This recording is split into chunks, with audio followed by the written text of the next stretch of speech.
Assalamualaikum warahmatullahi wabarakatuh.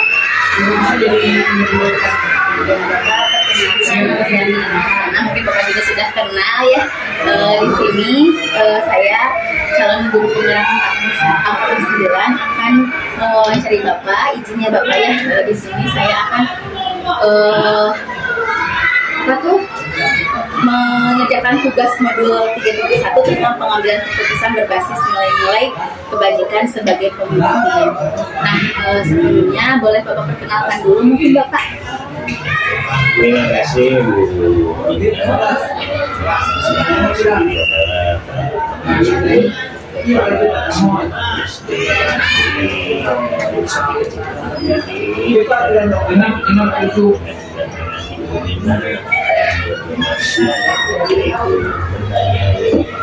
Hal yang harus ditanyakan kepada saya, kalau memang itu bisa saya jawab. Kalau tidak ya yang sebesar-besarnya hanya saya berdoa mudah-mudahan di minat dan masalah tugas ini juga mudah-mudahan dan bisa menuntaskan yaitu dalam ya, dan bisa merealisasikan yaitu di sekolah ini ya apa ilmu-ilmu yang diberikan dalam ini masalah peserta didik dengan pembelajaran yang nyaman, menyenangkan, anak yang tenang, senang, orang tuanya akan menjadi tenang dan nyaman melihat anaknya belajar di sekolah apalagi guru yang mungkin Bapak tujuannya ini wawancara ini sharing mungkin ya Bapak ya, karena kan Bapak sudah mengalami menjadi gurunya udah banyak, terus menjadi kepala sekolah juga sudah lama. Saya akan meminta Bapak untuk sharing kepada saya bagaimana cara mengambil keputusan dalam menghadapi jurusan kita atau jurusan lain. Mungkin Bapak bisa menceritakan terlebih dahulu seperti apa gitu Pak, adakah dilema ketika yang pernah Bapak hadapi? Pasti ada terus ya Pak ya kalau di sekolah. Iya. Yang namanya kasus apa dalam suatu sekolah yang ingin maju dan misalnya ya permasalahan ya, bukan berarti kita harus mengundang masalah sekolah, tapi justru dengan banyaknya permasalahan ya di sekolah yang maju ini akan menjadikan lebih maju lagi ya kecuali kalau sekarang ini biasa saja ya kalau masalah apapun akhirnya kurang diinvestasi. Nah ini kalau tidak diidentifikasi karena saya sendiri ya kita tidak bisa satu-satu, tapi salah satu contoh kasus misalkan inilah Bu Mina sudah belajar di dalam kelas misalkan itu kan menggunakan anak yang berjumlah itu yang baik bermanfaat sebagai pembina gurunya dan gurunya tersebut supaya tidak sampai. Nah ini yang namanya orang yang bersalah itu orang ditegur tersebut. Ada juga misalkan ditegur tersebut yaitu justru menjadi alasan lainnya dan sehingga anak tersebut meninggal dan satu lainnya bisa saja mencontoh ini akan menjadi suatu permasalahan. Terjadi apa? Ya ini pasti dengan tujuan anak tersebut menyelesaikan ini supaya bagus, tapi karena tidak menerima kemudian dilapor kedua orang tuanya kan dilapor sepihak dari anaknya, kemudian dia akan marah-marah dan pasti akan datangnya akan dibunuh, pasti melaporkan Ibu Mina mengajarnya tidak baik. Itu pasti yang dilaporkan. Karena kalau di SD mah Pak bukan hanya ke anak aja ya kita teh ya, karena pasti orang tua juga ikut campur gitu ya. Iya, nah otomatis ya dari hal tersebut misalkan ya kepala sekolah tidak bisa langsung dari laporan orang tua yang membawa Mina tidak baik, lantas kepala sekolah mengambil keputusan sepihak misalnya itu nggak boleh. Ya, itu ya kita harus ya kasusnya itu saja di kasus misalkan ada salah satu kasus di kelas kemudian ada yang menyebutkan dalam menurutnya ini supaya anak tersebut menjadi baik supaya jujur dan lainnya gitu. Tapi anak tersebut yang tidak menerima apa yang orang tua tidak menerima bahwa anaknya mungkin yang jadi sasarannya bukan sedang menyontek, mungkin anak laporan tidak akan menyebutkan dia sedang menyontek, tapi yang dilakukan orang tua itu pasti yaitu bahwa saya tidak enak ditegur oleh Ibu Mina. Pasti Ibu Mina sebutkan oh ini belum jawab, pasti orang tua sudah. Ini kasusnya sudah ini kita sulit untuk memutuskan ya itu kalau memang aduh ini kan terus keluarga tahu kan Bu Mina bertindak seperti ini, lantas ada orang tua seperti ini dan maka itu ya di sini ya ada suatu kepala sekolah kita jangan dibiarkan ya, kita tentu harus secepatnya untuk itu ya Pak ya, karena kan ini mah Bu Minanya berenang posisinya benar dan berenang menegur anak ya Pak ya, tapi anak juga berenang laporannya jadinya salah, jadi orang tuanya juga berpikirnya juga negatif gitu. Berarti emang benar ini dilema etika ya Pak ya.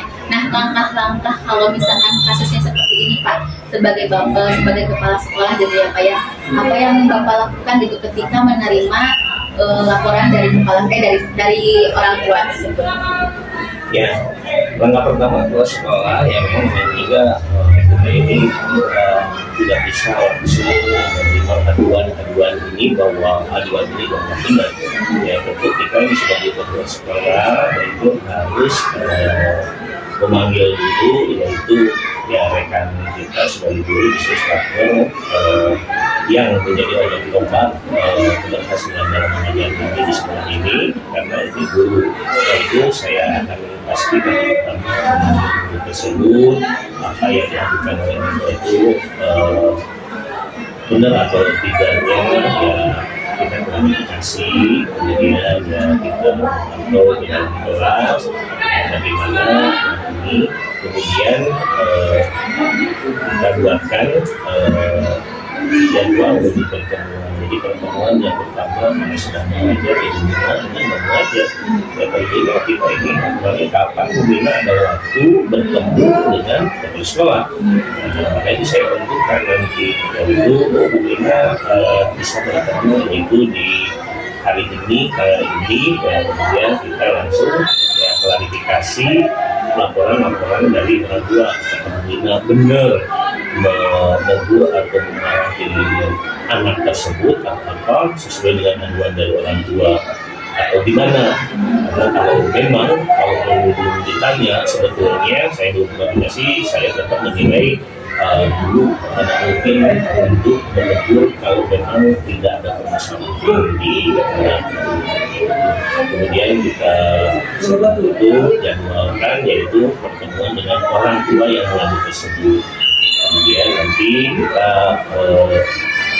pertemukan antara orang tua dengan guru ya, sehingga nanti jangan sampai ya kebiasaan misalkan orang tua menanggapi penyampaian anak misalnya yang ditanggapi maksudnya ditanggapi ya tidak konfirmasi abayun dulu mungkin ya. Nah, kita lakukan seperti jadwal tersebut sehingga di sana menjadikan suatu adanya komunikasi terbuka tentang orang tua dengan guru, sehingga nanti ya tidak ada dalam hati orang tua mendengar dari yang begini lalu pas malah terhadap ibu gurunya ya karena dia belum tahu kebenarannya. Itu yang sekolah di sini bertindak sebagai mediator. Kita mediasi permasalahan tersebut sehingga nanti bagaimana pendapat dari gurunya, kemudian bagaimana pendapat orang tua dari laporan. Untuk kasus ini mah berarti ada jadwal tertentu ya Pak ya. Tapi mungkin dilema etika yang lainnya mah ada bisa langsung di tempat hari itu mungkin ya Pak, tergantung permasalahannya rumit atau tidak mungkin Pak ya. Nah, kita seperti tadi itu misalkan ada laporan langsung kita ambil dan kita tuliskan suatu tempat dalam suatu kelas tersebut, kita pun kita punya etika bahwa sudah tidak bisa menegur atau mengambil atau memutuskan suatu hal di depan peserta. Kita tidak boleh seperti itu. Karena ada kita junjung tinggi yaitu bagaimana kepergian guru tersebut yang harus kita tidak bisa membesarkan sesuatu apalagi bisa merugikan tersebut. Nah, untuk kasus ini Pak, apakah ada hal-hal yang paling efektif gitu Pak? Apakah langkah yang tadi sudah efektif atau belum? Ya, ini seperti itu. Ini kasusnya adalah anak tersebut di dalam pembelajarannya dalam evaluasi menyampaikan kalau memang dibiarkan ini itu kebiasaan yang tidak di guru tersebut tidak akan ada perubahan, maka oleh ibu guru tadi sebelumnya yaitu menegurnya, tapi akan diskomunikasi di sini yaitu anaknya melapor kepada orang tua bahwa gurunya ini adalah galak karena dengan menegurnya adalah menegur ketika dia sedang menyampaikan untuk dia ini supaya berbuat jujur tadi. Orang tua karena mendengar sertifikat dari anak belum tahu bagaimana sebenarnya orang tua ini misalkan mengadu langsung kepada kepala sekolah bahwa ini galak karena mengganggu siswanya. Nah ini perlu adanya tadi yaitu prosedurnya kita tidak bisa langsung menanggapi hal tersebut langsung diputuskan. Kita tentu menjalankan tadi yaitu dengan memanggil ibu Ina, yaitu ibu gurunya, ya kita tanya ada masalah atau gimana terhadap hal tersebut. Kemudian ya kalau sudah diketahui kita kan juga nggak tahu ya dari mana kelas. Tentu tahunya ini penjelasan dari kemudian jadi yang mengadu pun akhirnya orang mengadu harus bisa menjelaskan bagaimana sebagaimana orang tua tidak ada di kelas ketika dibukanya laporan dari ini. Jadi kita perlu ada tadi yaitu kita jadikan ketemu dengan komunitas sebagai kelas yang diajukan oleh orang tua ini adalah ini di mana dan nanti putusannya di mana. Nah kita tahu sudah misalkan ada masukan ini ada masukan ini dan akhirnya ya itu kita putuskan. Ternyata setelah dipanggil tersebut ya ada miskomunikasi antara orang tua dengan guru, maka itu guru wali kelas dan orang tua harus ada komunikasi terbuka. Kita kasih jadwal tiap Sabtu, tiap Rabu itu supaya tidak ada miskomunikasi seperti itu. Untuk kasus seperti ini Pak, adakah seseorang atau faktor-faktor yang membantu Bapak untuk mengambil keputusan dalam kasus-kasus dilema ini? Nah ini sebetulnya kita untuk memutuskan kita tahulah regulasi yang ditentukan di sekolah yang tentu mengenai kita harus mengetahui bagaimana tupoksi daripada seorang guru dan tupoksi seorang guru atau salah satunya itu harus melayani peserta didik dengan baik. Nah ini disinilah bahwa saya tidak akan misalkan memilih orang ketiga untuk menyelesaikan hal ini karena kita sudah jelas yaitu kita dengan bagaimana sharing atau mengklarifikasi guru tersebut, kemudian bagaimana klarifikasi kemauan orang tua laporan dari tersebut sehingga dari sana bisa jelas dan bisa saya tuliskan itu akibat miskomunikasi itu karena tidak adanya komunikasi terbuka antara orang tua dengan guru, sehingga ya akhirnya permasalahan bahwa anak ditegur karena dia sedang menyampaikan guru ini maka saya putuskan walaupun orang tua marah-marah tidak mengajukan tidak mau lagi diajar oleh Ibu Mina karena Ibu Mina galak, karena ini galaknya ini bagus sedang menegur anak menyontek. Nah, kita tidak bisa misalkan kemauan orang tua tersebut misalkan ini langsung Bu Mina ditingkatkan aja nggak kemudian di kelas itu. Nah, ini kita salah besar kita sekarang mengambil keputusan seperti itu. Ya, kita putuskan bagaimana dengan seperti ini dan tetap bahwa Bu Mina telah menjalankan tugas yang baik dalam mengajar ini, misalkan dengan supaya peserta didik itu berbuat jujur, dia menegurnya bahkan menegurnya itu ternyata bukan dengan kekerasan. Nah, ini bisa dilaksanakan. Jadi kita putuskan ya kalau masalah misalkan orang tua mengadu untuk meminta di kelas tersebut, kelas depan nanti ada keputusan mana yang banyak positif dan negatifnya dari kelas tersebut.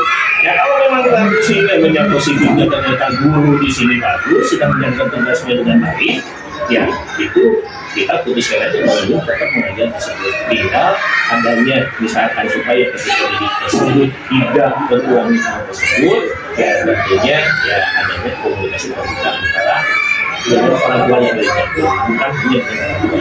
Jadi tantangannya itu juga ya Pak ya, berarti komunikasi yang benar antara kepala sekolah, guru dan orang tua. Itu merupakan suatu solusi juga bahwa kita ini segala hal sesuatu ini tetap benar-benar terbuka, insya Allah.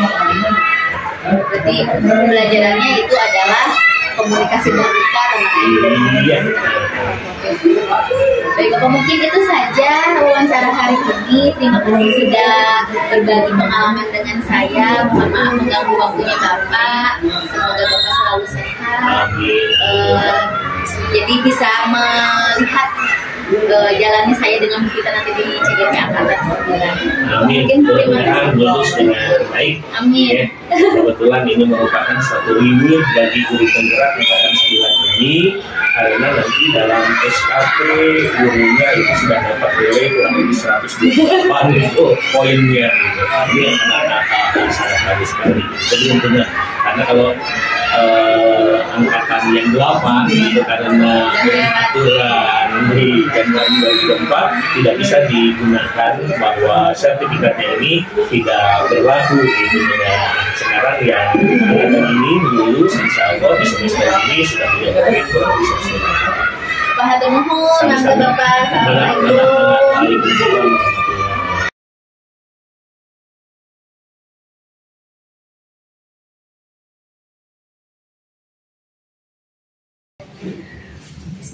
Assalamualaikum warahmatullahi wabarakatuh, Ibu. Waalaikumsalam warahmatullahi wabarakatuh. Ibu, perkenalkan lagi, nama saya Mina Nur Hasanah dari SDN Dewi Sartika Cipta Bina Mandiri, calon guru penggerak Angkatan 9. Di sini saya mau mewawancarai Ibu tentang demonstrasi kontekstual modul 3.1. Nah, di sini nanti akan berkaitan dengan dilema etika. Nah, sebelumnya Ibu mau perkenalan dulu mungkin. Terima kasih Bu Mina, kebetulan suatu penghargaan Ibu dipercaya untuk membantu tugas akhirmu.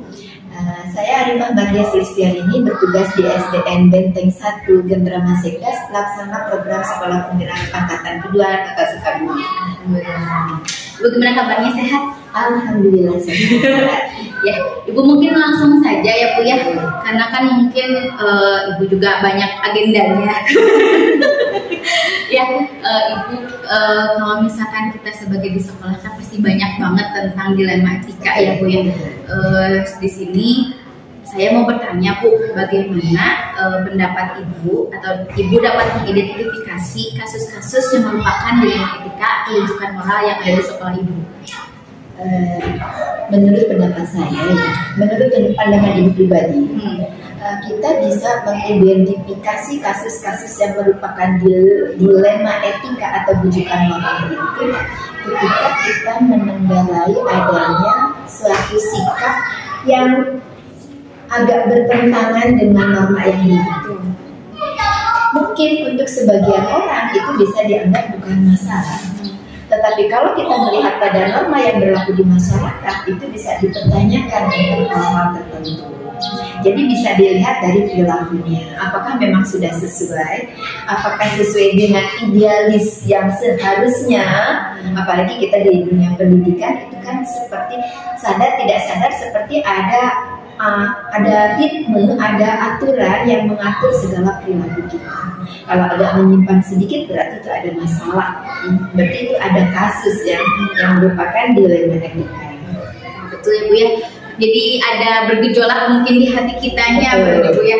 Nah, selama ada dilema etika ini, bagaimana Ibu menjalankan pengambilan keputusan di sekolah Ibu, terutama untuk kasus-kasus di mana ada dua kepentingan yang sama, benar atau sama-sama mengandung nilai-nilai kebajikan?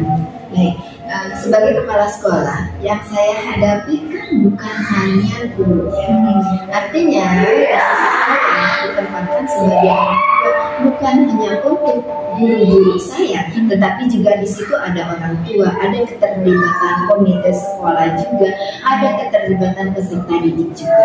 Nah, untuk pengambilan keputusan di sekolah untuk kasus-kasus ketika ada dua kepentingan yang sama-sama benar atau mengandung unsur kebenaran nilai kebajikan, maka saya harus menentukan skala prioritas mana yang lebih mewakili secara keseluruhan. Artinya kalau memang dilihat, dihitung, ditimbang yang lebih banyak maslahat untuk komunitas yang lebih besar, maka itu yang harus menjadi skala prioritas.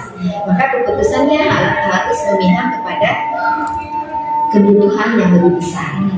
Misalnya Bu ya, dilema etikanya ada ke anak misalnya. Terus kata Ibu tadi komite juga diikut sertakan. Boleh nggak Bu diceritakan bagaimana misalkan langkah-langkahnya gitu Bu, mulai dari ke anaknya atau misalkan ke komite dulu misalkan gitu, boleh nggak diceritakan?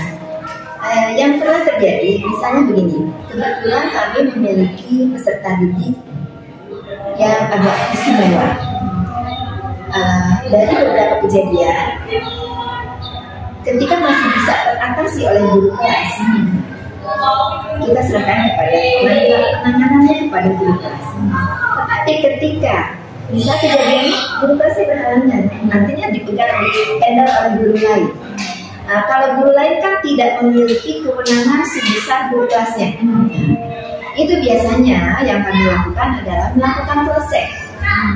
Dari guru yang menghandle tanggung jawab di-cross-check kepada guru kelas. Nanti setelah di-cross-check ke guru kelas, nanti kami meng-cross-check lagi kepada anak-anak bagaimana kejadian yang sebetulnya. Jadi bukan hanya dari katakanlah kalau dia makan korban. Biasanya kan dalam kasus bullying aja, biasanya kan ada korban, ada pelaku. Kami mendengarkan dulu pihak korban, lalu kami dengarkan dari pihak pelaku, lalu kami cross check dari teman-temannya, saksinya dalam hal ini. Sejauh ini yang kemarin sempat terjadi, kebetulan ada anak ini memang sekarang sudah duduk di kelas 2. Dari kelas 1 memang terjadi. Anak ini temperamennya agak luar biasa, sehingga kebetulan wali kelasnya ini pernah mengajar di sekolah alam. Jadi dia sendiri bisa menengarai bahwa anak ini memang membutuhkan perhatian yang khusus. Nah, kami kemarin sempat yang kami lakukan mengundang orang tua. Setelah di-cross-check kepada guru, di-cross-check kepada temannya, lalu kami mengundang orang tua berbicara, mentabayunkan seluruh orang tua sampai kami memberikan saran bagaimana penanggulangan supaya sikap karakter anak tersebut tidak berkelanjutan. Kalau setelah melakukan tabayun, kami cari solusi yang terbaik untuk perilaku anak tersebut. Baik korban maupun pelaku. Betul, baik. Karena kan mungkin ada jangka pendek dan jangka panjang ya Bu Betul, ya bagi betul, korban dan betul. pelaku mungkin seperti itu ya Bu ya. Nah, menurut Ibu ya Bu ya, selama ini bisa diceritakan juga mungkin ya Bu ya, apa yang paling efektif dalam mengambil keputusan pada kasus-kasus dilema etika ini? Yang paling efektif adalah kita berbicara dulu dari hati ke hati. Jadi pendekatannya secara persuasif. Setiap orang melakukan suatu tindakan itu pasti ada alasan. Jadi kita lakukan pendekatan dulu. Kenapa bisa sampai terjadi seperti itu? Kalau akar permasalahannya sudah ketemu, sudah dapat ditemukan oleh yang bersangkutan, sehingga oh iya, penyebabnya adalah ini. Kita berusaha mencari solusi bersama, win-win solution yang bisa, artinya bisa menguntungkan semua pihak, baik buat dia pribadi ataupun buat lembaga. Dalam hal ini kan sambutannya kalau di sekolah itu kita sebagai pelayan ya, yang menjadi customer kita itu orang tua murid mau tidak mau. Bagaimana caranya kalau ada penyimpangan seperti ini, kita penyebabnya dari mana, akar permasalahannya apa, kalau sudah ketemu yuk kita cari solusinya bersama-sama, karena bagaimanapun juga setiap wajah pendidik itu mewakili satuan pendidikan. Oke Bu, nah selanjutnya hal-hal apa saja yang selama ini merupakan tantangan dalam pengambilan keputusan pada kasus-kasus dilema etika? Pasti banyak banget. Yang selama ini menjadi tantangan dalam pengambilan keputusan itu manakala kita berhadapan dengan manusia dewasa. Betul. Anak-anak SD mah nggak bisa diselesaikan sama anak. Betul. Manusia dewasa ini pada dasarnya karakternya kan sudah terbentuk. Dan karena karakternya sudah terbentuk, ini membutuhkan kesabaran. Bagaimana kita mengajak berbicara, menggali akar permasalahan, karena tidak mudah juga mengemukakan apa sih sebetulnya yang menjadi dasar dari permasalahannya sehingga bersikap seperti itu atau berlaku seperti itu. Dan ini membutuhkan kesabaran, ekstra kesabaran. Artinya ketika akar permasalahan sudah diangkat, sudah muncul ke permukaan, lalu solusi pun sudah kita bahas bersama, tetapi masih kembali lagi terulang. Nah, ini kan kembali lagi balik tadi. Kalau orang dewasa itu karakternya sudah terbentuk. Kalau masih sulit, maka secara kelembagaan, saya sebagai kepala sekolah memiliki kewenangan untuk memberikan peringatan. Peringatan itu bisa teguran, bisa sanksi. Sejauh ini, alhamdulillah, mungkin masih mempan pada taraf teguran. Kalau 1 kali dilakukan, 2 kali tidak dilakukan, maka mungkin harus lebih keras. Lebih kerasnya apa? Dihadapkan pada aturan. Bukan kita mengesampingkan karakternya, tapi kita juga harus tahu dasar dari tindakan seorang pimpinan itu kan ada aturan yang tidak boleh dilanggar. Kalau 1 kali kita sudah berikan toleransi, 2 kali masih diberikan toleransi, maka kita harus buka aturan yang sebetulnya dari perilaku dikatakan tidak sesuai itu. Ibu, apakah Ibu memiliki sebuah atau jadwal tertentu dalam sebuah penyelesaian kasus dilema etika? Kalau ada kasus nih, misalkan Ibu langsung menyelesaikan di tempat, atau ada jadwal khusus untuk menyelesaikannya, atau misalkan seperti apa Ibu menjalankannya? Kalau dikatakan langsung, tergantung masalahnya. Kalau terlalu sifatnya ini akan menimbulkan hal yang sifatnya privasi ya. Artinya kalau kita angkat, kalau terjadinya di depan orang banyak, apalagi peserta didik, maka kita harus bisa menahan. Bagaimanapun juga, ketika harga diri manusia dewasa terluka, itu kan bisa menahan. Jadi yang bisa diingatkan, kalau terjadinya di depan anak-anak, di depan rekan-rekannya, kita tahan dulu. Kalau biasanya saya tahan dulu. Paling nanti tidak secara langsung di depan, biasanya saya menggunakan alat komunikasi di WA. Saya tunggu di kantor. Jadi ada dijedain dulu mungkin ya. Tapi bisa berlalu-lalu beberapa hari atau gimana? Tergantung masalahnya. Tergantung masalahnya. Kalau misalnya bisa selesai di dalam waktu singkat, ya kita coba selesaikan. Tapi diusahakan jangan sampai ada pengendapan masalah. Karena kalau sudah ada pengendapan masalah, itu kan menjadi liar kemana-mana. Nanti bergulirnya seperti bola salju yang makin menggelinding makin besar, itu akan makin sulit.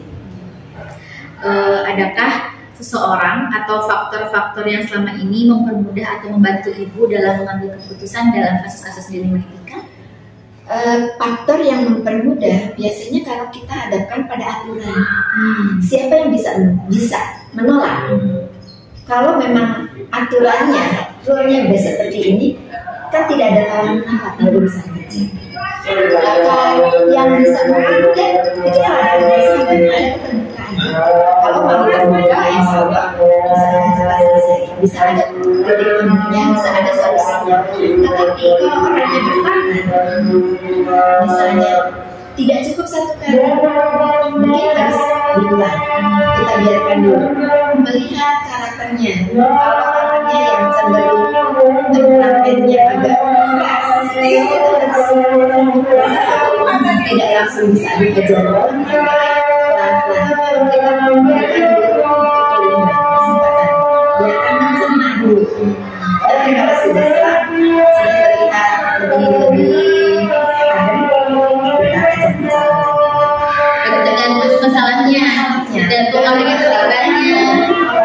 Tapi berarti alhamdulillah rekan-rekan yang semua itu berarti enak semuanya diajak buat ininya.